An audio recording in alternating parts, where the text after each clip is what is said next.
I started playing old school RuneScape a few days ago, and a lot of people kept memeing and talking about something called the Falador Massacre. So I want to take a look at what the Falador Massacre is. If you don't know who I am, I'm a World of Warcraft player, and I played RuneScape for 3 days. So I literally know nothing about anything in RuneScape. Hello everyone, and welcome back to another RuneScape video.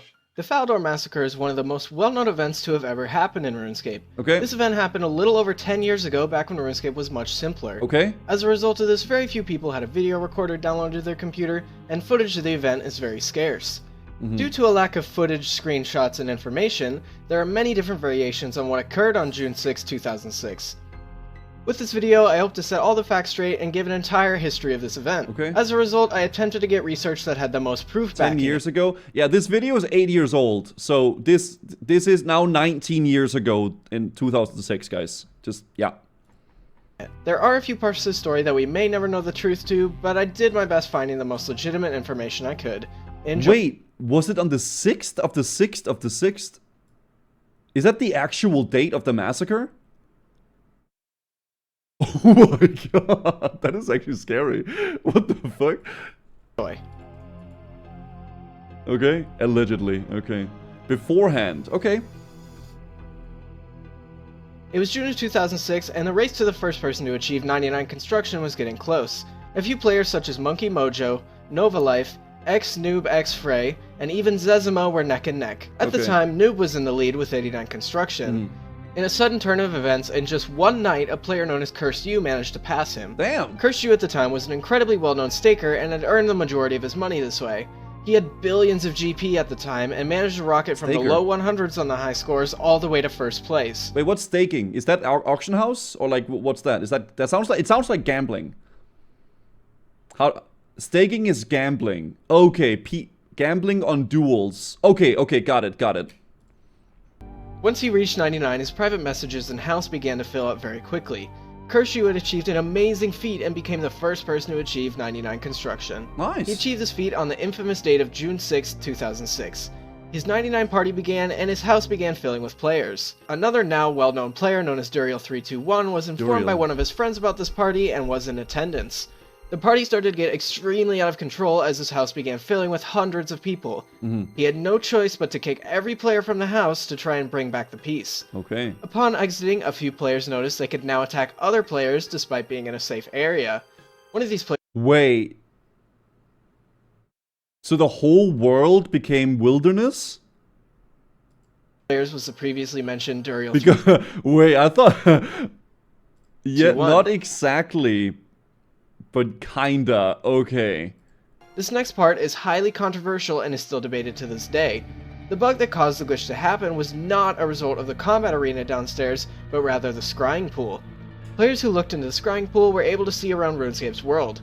When Cursed You kicked everyone from the house, everyone looking through the scrying pool would be teleported to outside the house forcibly. Oh shit. Cursed You had kicked everyone from the house and left it, which means there was nowhere for these players to return upon exiting the pool. As PvP mode was on in the basement of the house where the scrying pool was located, those players didn't have PvP mode disabled when they were kicked. Now, this is just a very basic overview of what caused the glitch. For those interested, another YouTuber by the name of Mr. Bug goes far more in depth on the subject, and I highly suggest watching this video if it interests you. This feels like a freaking rabbit hole, okay?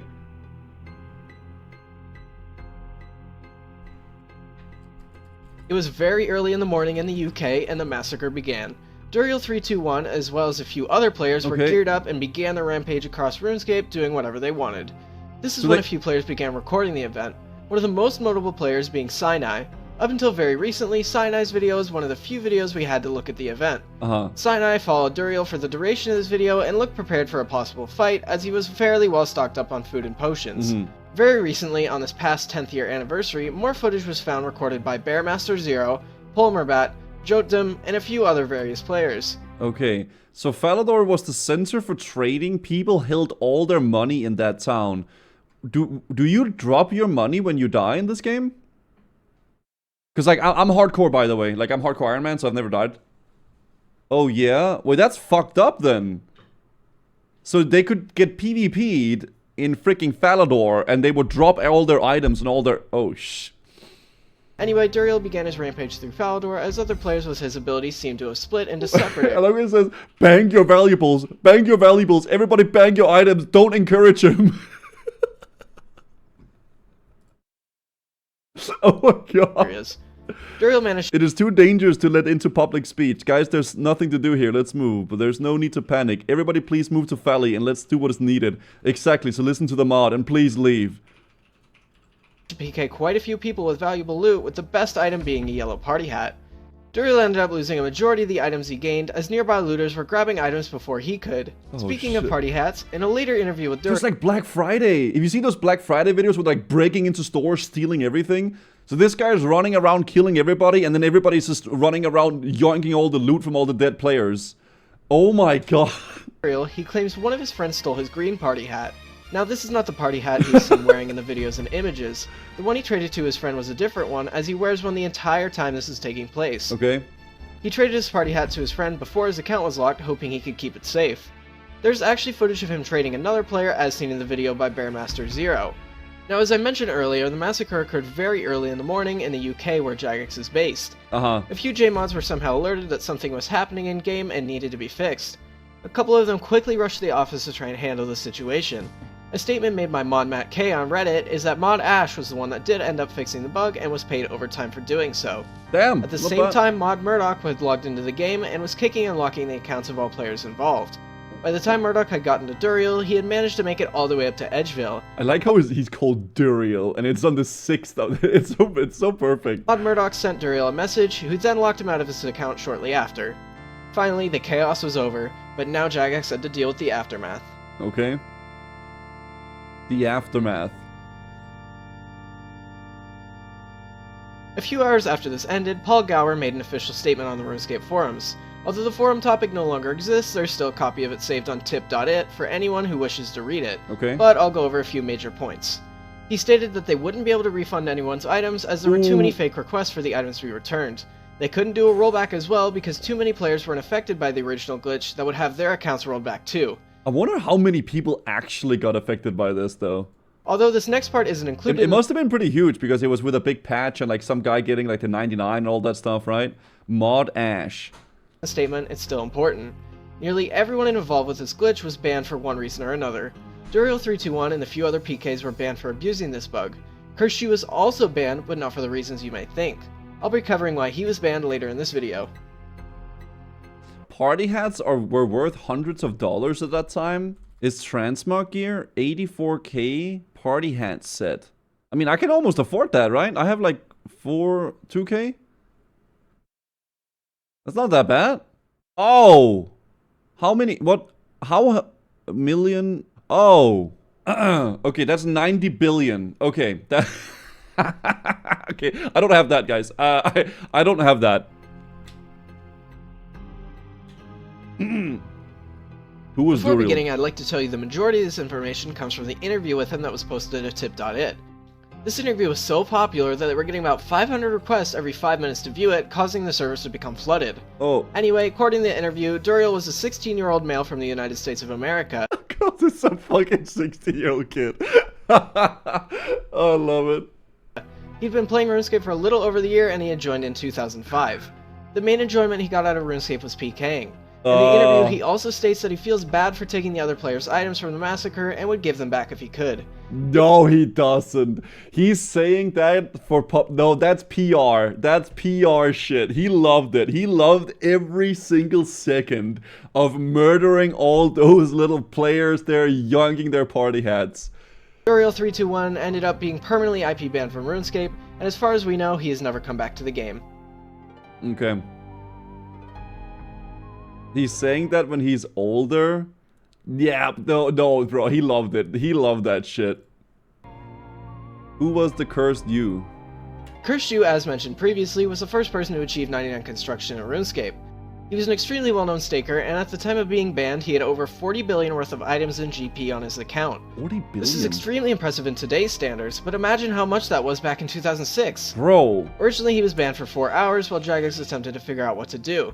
This is where the incorrect belief that he was banned for abusing this glitch comes in. In reality, he was actually banned for real-world trading. According to the RS Players Wiki, CursedU's friend CursedU with a 0 instead of an O logged into his account and walked around asking players if they wanted to exchange millions of GP for real-world currency. He obviously tried to appeal it, but was sadly denied. Little did we know this was not the last time we would be seeing CursedU. I love the stupid noobs at the end.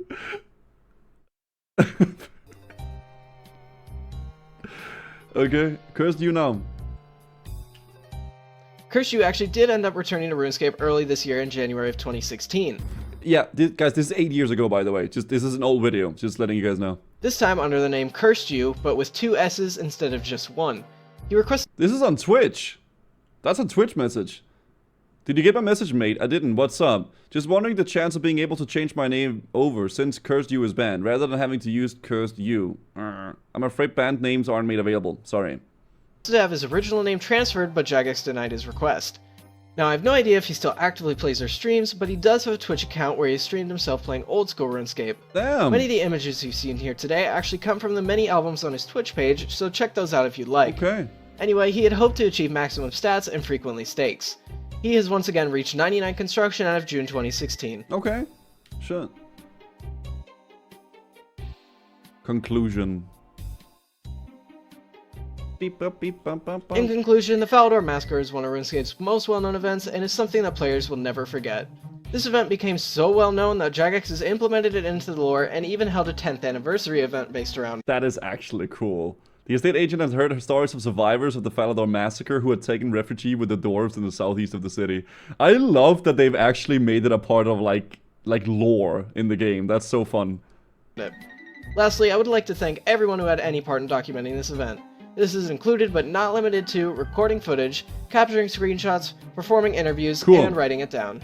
Every source I've used in this video is credited with a link to the page in the description. Cool! That's all for this video, but if you'd like to see more top 10s, then don't forget to drop a like below. Alright. For more content from me, subscribe to my gaming channel, follow me on Twitter, and lastly subscribe here for more RuneScape content. Thank you for watching, and I will see you next time. Not bad! I mean, good video. I like watching that actually. That was kind of cool. Colonello. I don't know if this guy still... Does this guy still post videos? Oh, damn, he does! Wow! Okay. Dude, let's go. Holy shit. Yeah, he's still posting. Wow. Alright, awesome. I'll link the channel, guys. Check out the video. Complete history of the Falador Massacre.